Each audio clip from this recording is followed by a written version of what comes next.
Les amis, bienvenue, j'espère que vous allez tous très bien, très content de vous retrouver pour cette nouvelle vidéo.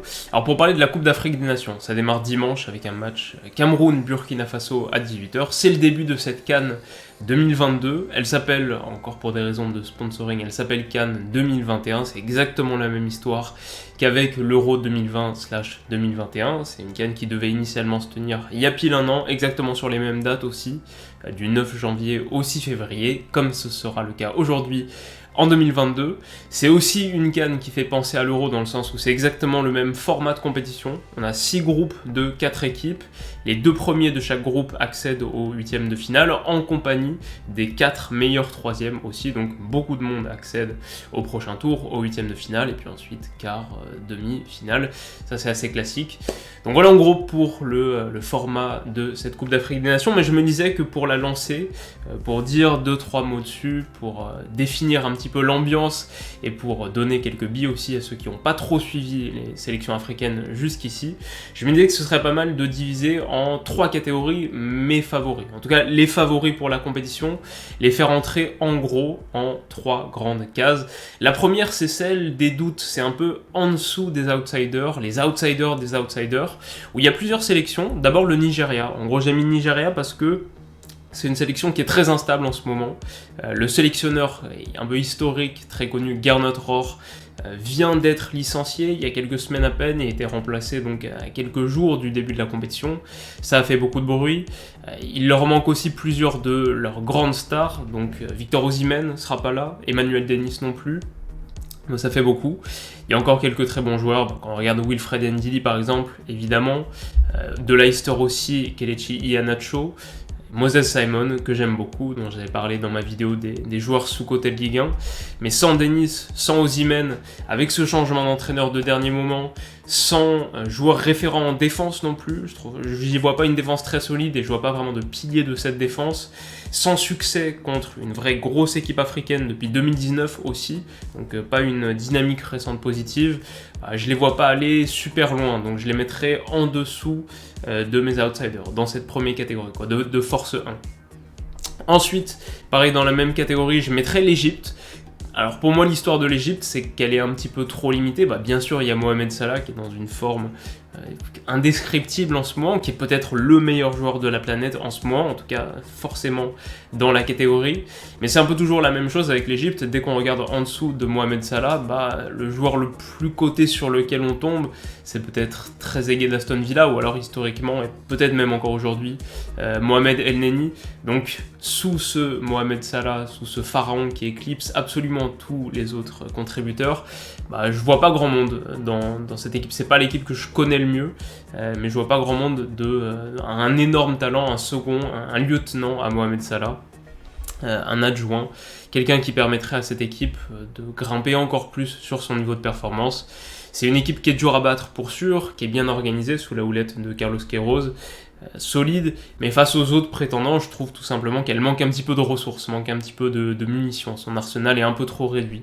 Donc il y a justement un Nigeria-Égypte en première journée de phase de groupe qui pourrait être intéressant, mais pour l'instant je mets ces 2 sélections un petit peu en dessous de la liste des prétendants, en compagnie d'une autre. Alors là peut-être moins parce qu'elle pourrait décevoir dans le sens où le Nigeria, l'Égypte, c'est des énormes morceaux du continent africain que je trouve un petit peu en dessous par rapport à leurs plus belles éditions, leurs plus belles équipes historiquement. La troisième, c'est une histoire un peu différente, c'est peut-être une de celles qui connaissent ses meilleures générations et qui là pourrait surprendre, qui pourrait réaliser une belle prestation. C'est le Mali, très beau Mali. C'est pas la sélection que je connais le mieux, mais elle reste sur d'excellents résultats sur sa phase de qualification à la Coupe du Monde. Donc elle a atteint le prochain tour parce qu'elle a engrangé 5 victoires et 1 nul en 6 matchs, dont 6 clean sheets consécutifs. C'est a priori une très bonne défense, en tout cas elle a livré de bonnes performances défensives sur ces 6 rencontres. Et c'est aussi une nation qui forme d'excellents milieux de terrain. Quand on regarde son entrejeu dans le tandem du 4-2-3-1, qui est vraiment le système malien, dans le tandem du 4-2-3-1, tu as 4 options. Les 4 pourraient rentrer peut-être dans n'importe quel 11 du tournoi. Vraiment 4 excellents milieux de terrain. D'abord Amadou Haïdara de Leipzig, qu'on connaît bien évidemment.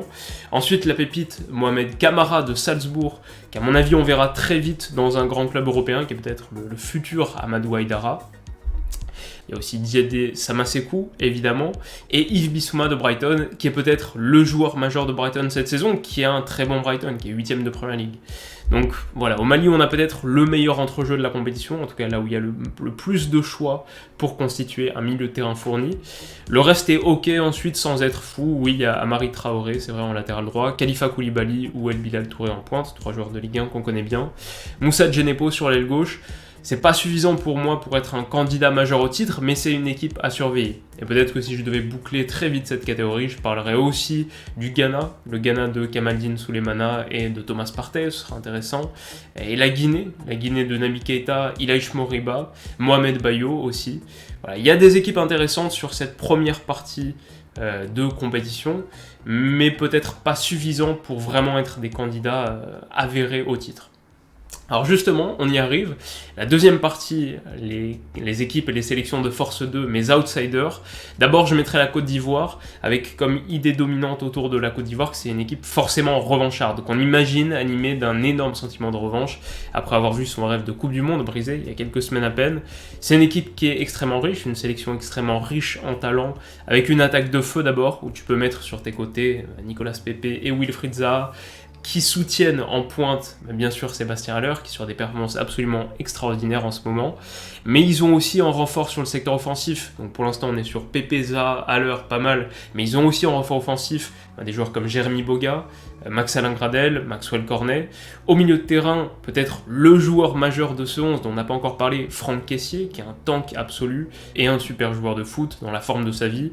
Généralement, il est associé à ses côtés, on retrouve Jean-Michel Seri, mais il y a aussi la possibilité d'Ibrahim Sangaré, qui était très bon à Toulouse, maintenant dans le PSV Eindhoven de Roger Schmidt. Et puis derrière, Willy Boly, ça à voir, parce que beaucoup de blessures en ce moment, je suis pas sûr qu'on le verra titulaire ou même présent sur cette CAN, mais si c'est le cas, c'est pas mal. En tout cas, il y a Eric Bailly aussi qui a peu joué. Donc disons que le secteur défensif n'est pas le meilleur, mais il y a de bons noms. Sinani Diomandé aussi, pourquoi pas. Globalement, une belle équipe avec la Côte d'Ivoire. Pas mon favori numéro 1 pour le tournoi, mais une belle équipe, et sans doute dans les 5-6 prétendants. Ensuite, le Maroc. L'étiquette que j'associerais au Maroc, c'est peut-être celle d'outsider un peu imprévisible, qui a aussi connu son lot de chamboulements pré-CAN. Le majeur, c'est bien sûr Hakim Ziyech, qui a été écarté pour des problèmes d'entente, de relation avec le sélectionneur Vahid Halilhodžić, toujours un petit peu particulier, mais clash visiblement d'ego, et pas d'Hakim Ziyech sur le tournoi. Bon, ça, forcément, on est en droit d'entretenir quelques doutes sur une équipe qui se prive de son meilleur joueur à la veille d'un grand tournoi. J'ai pas beaucoup d'exemples en tête de moments où ça, c'est un pari qui est réussi. Mais voilà, en tout cas, ça c'est l'idée principale quand on évoque le Maroc. Il reste de très bons joueurs, évidemment. D'un bout à l'autre de cette colonne vertébrale, on a deux joueurs sévillans. Yacine Bounou, le gardien, qui est un super gardien, et l'excellent buteur Youssef En-Nesyri. Alors à voir s'il sera remis à temps. Une question de course contre la montre avec toutes ces blessures récentes. Mais en théorie, en tout cas, belle colonne vertébrale. En charnière, Naïef Aguerd et Romain Saïs, deux excellents défenseurs, c'est costaud. Et puis bien sûr, sur le flanc droit, il y a Achraf Hakimi, donc dur de faire mieux que lui à son poste. Et c'est peut-être en l'absence d'Hakim Ziyech, aujourd'hui le meilleur joueur du Maroc. Peut-être même avec Hakim Ziyech avant. Donc voilà, une très belle équipe. Qu'est-ce qu'on peut ajouter aussi? Amrabat de la FIO, un petit peu plus haut en milieu défensif. Mounir El Haddadi, Sofiane Bouffal en joueur offensif de réserve. Donc c'est pas la toute meilleure version du Maroc. Et c'est une équipe qui a pris l'habitude de décevoir un peu dans les grands tournois. Coupe du Monde 2018 par exemple. Bon, c'était un groupe costaud, Portugal-Espagne. Mais il y a cette défaite contre l'Iran en troisième journée qui fait un petit peu tâche. Et puis à la CAN 2019, c'était une défaite en 8ème de finale contre le Bénin, il me semble, au tir au but. Donc ouais, là aussi, petite déception. Et ça veut dire qu'on peut pas trop s'avancer, sinon on risque d'être déçu avec ce Maroc. Mais je les mettrais quand même juste un cran en dessous des gros favoris. Pour moi, il y en a sans doute 2 ou 3. Je les mettrais juste un cran en dessous de ça. Et donc on y arrive. Les favoris, le trio de favoris. D'abord le pays organisateur, forcément, en vertu en bonne partie de sa qualité de pays organisateur, le Cameroun. Bon, c'est un cadre historique, 5 fois champion d'Afrique. La dernière fois, il n'y a pas si longtemps d'ailleurs, en 2017. Et puis ils ont une liste de joueurs corrects. André Onana qui a retrouvé la compétition, qui a disputé 4 matchs, dont un de Ligue des Champions avec l'Ajax, un de championnat et 2 matchs avec le Cameroun, un seul but encaissé sur les 4, donc il revient bien. Zambo Anguissa, bien sûr, qui a pris une sacrée dimension avec Naples récemment, qui est un titulaire incontestable et un super joueur. D'autres éléments importants sur le front offensif, par exemple, Choupo-Moting, bien sûr Karl Toko Ekambi. En pointe, le capitaine et un neuf que j'ai beaucoup aimé par le passé, Vincent Aboubakar. Donc il y a du talent, puis il y a des mecs de Ligue 1 aussi qu'on connaît bien, Ignatius Ganago, que j'ai envie de voir, Jean Onana, James Lea Sidiki. Le Cameroun reste sur un super moment, donc ça aussi ça peut être fondateur d'un certain état d'esprit. Ils peuvent arriver avec un gros niveau de confiance et en tout cas de satisfaction parce qu'ils restent sur un super moment. C'est cette victoire, justement on en parlait tout à l'heure, contre la Côte d'Ivoire en 6e journée de premier tour de qualification de Coupe du Monde, victoire 1-0 qui leur permet d'entretenir le rêve pour 2022. Pour la Coupe du Monde 2022. En plus, ils sont à domicile. Voilà, le Cameroun, c'est pas le réservoir de talent et c'est pas l'effectif que je trouve le plus impressionnant. C'est pas la liste que je trouve la plus impressionnante pour l'instant. Mais il y a beaucoup de points positifs, beaucoup de choses à inscrire dans la colonne des plus pour ce Cameroun. Et puis le fait d'être à domicile, c'est quand même un énorme avantage. Donc, je les mettrai dans la liste des 3 favoris. Peut-être juste un cran en dessous du duo qui se distingue. Avec d'abord l'Algérie, bien sûr.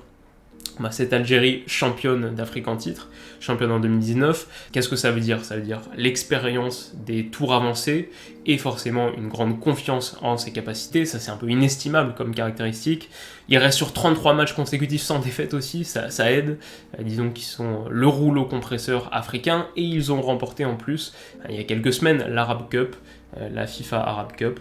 Donc voilà, une équipe qui est très fort niveau de confiance, super bien doté. Quand on regarde un petit peu son 11, par exemple, ne serait-ce que son 11, on a des gars derrière comme Youssef Attal, Aïssa Mandi, Rami Ben Sebaini. Au milieu, le superbe milieu du Milan AC, Ismaël Benasser. En ailier sur les faux pieds, Riyad Mahrez, bien sûr, et Youssef Bellali pour aller provoquer ou pour aller servir Slimani ou Boneja. Mais il y a aussi des renforts très créatifs. Au-delà du 11, il y a des renforts très créatifs. Saïd Benrahma, bien sûr, Yassine Brahimi, Adam Ounas, Farid Boulaya, Sofiane Fegouli, tellement de talent offensif que ça en fait forcément un des énormes favoris. L'Algérie sera très dur à battre sur cette campagne de Coupe d'Afrique des Nations. On n'apprend pas grand chose quand on dit ça. L'Algérie, c'est un énorme morceau, c'est un des 2 très grands favoris en compagnie donc du Sénégal. Le Sénégal qui était le finaliste de 2019, qui avait perdu face à l'Algérie 1-0, qui avait aussi perdu en phase de groupe contre l'Algérie 1-0, donc qui entretient un certain sentiment de revanche. Peut-être qu'il y a l'idée très forte que pour gagner un tournoi, il faut d'abord atteindre sa finale. Le Sénégal qui en plus a un palmarès vierge, qui n'a jamais remporté la CAN, donc il y avait peut-être un peu ce blocage mental. Aujourd'hui, on peut estimer qu'il est passé. Et puis depuis, le Sénégal performe super bien en plus. Ils sont sur une série de très nombreux matchs sans défaite, plus d'1 an sans défaite. La dernière défaite, c'était en 2020. La dernière défaite en match officiel, c'était la finale de CAN 2019, donc plus de 2 ans maintenant. C'est une super équipe avec un trio incroyable, Edouard Mendy, Kalidou Koulibaly, Sadio Mané. Quand c'est ça ta colonne vertébrale, t'es déjà bien armé et puis le reste est pas mal. Abdou Diallo, Kouyaté, Gana Gueye, Nampalys Mendy, Pape Gueye, Bamba Dieng, Ismaïla Sarr si Watford veut bien le lâcher, Boulaye Dia, Habib Diallo. On a plusieurs manières de mesurer la richesse de cet effectif. Par exemple, si on regarde, c'est un peu anecdotique, mais si on regarde sur Transfermarkt, le total c'est 340 millions d'euros, le total de leur liste présente à la CAN 340 millions d'euros. Il n'y a aucune autre sélection qui atteint les 300. Sur les 24 équipes qui participent à la CAN, aucune autre équipe que le Sénégal n'atteint les 300.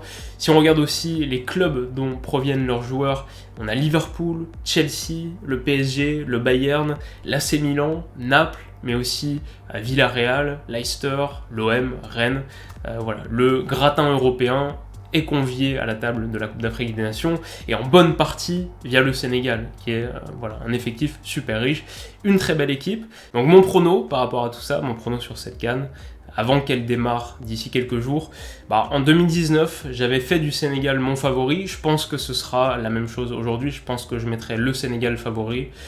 Au coude à coude avec l'Algérie, c'est pas très original, les 2 finalistes de la dernière CAN sont aujourd'hui les équipes les mieux armées pour aller l'emporter à nouveau, avec le Cameroun peut-être en 3e en tant que pays organisateur, forcément, et puis les quelques outsiders aussi. Globalement c'est un tableau franchement assez équilibré, je pense qu'on a 6 ou 7 équipes qui peuvent prétendre assez franchement à la victoire finale, et puis même des outsiders qui peuvent se mêler à la compétition, le Mali par exemple. Voilà, c'est une CAN super excitante, super intéressante, on débriefera plusieurs matchs sur la chaîne. Sur les phases de groupe, quelques-uns qui sont intéressants, il y a Algérie-Côte d'Ivoire par exemple en 3ème journée s'il reste de l'enjeu. Le match d'ouverture aussi, Cameroun-Burkina Faso, pourquoi pas en dire un mot. Et puis bien sûr ensuite à partir des 8e, des quarts de finale, etc. On en parlera encore plus sur la chaîne, c'est l'événement quand même du mois de janvier et du début du mois de février. Donc on en parlera pour sûr. Et voilà, si je devais aujourd'hui me risquer à un pronostic, je partirais sur le Sénégal. Ils sont parmi les mieux cotés sur Betclic, ils sont à 6, l'Algérie aussi est à 6 pour la victoire finale donc. Et le reste, on a 4 ou 5 autres équipes qui descendent jusqu'à 10, 11, donc voilà, c'est assez serré. Et ce sera, je l'espère, une très belle Coupe d'Afrique des Nations. Dites-moi ce que vous en pensez, qui est-ce que vous voyez remporter la CAN de votre côté? Entre le Sénégal et l'Algérie, est-ce que vous avez un favori? Entre les deux gros morceaux de cette édition, est-ce que vous avez un favori? Quelle pourrait être l'équipe surprise selon vous? Faites-moi part de toutes vos observations et analyses en commentaire, dites-moi tout. D'ici la prochaine, j'espère que vous passerez une excellente journée, une très bonne soirée. On se retrouve très vite, prenez soin de vous et de vos proches. Bisous.